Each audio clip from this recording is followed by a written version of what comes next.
Қаржылық мониторинг агенттігінің елордалық департаменті артефактілердің экономикалық контрабандасы фактісі бойынша тергеуді бастады.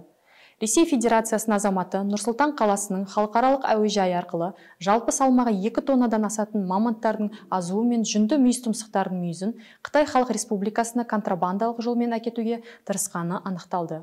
Тауарды жіберуші Мәскеу қаласындағы жауапкершілігі шектеулі қоғамның директоры.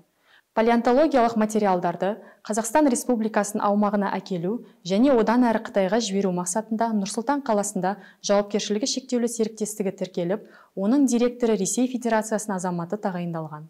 Экспертизаға сәйкес, мамонттар мен мүйіз тұмсықтардың қазба қалдықтарының зерттелген барлық бөліктері палеонтологиялық артефактілердің ғылыми тарихи, мәдени құндылығы бар.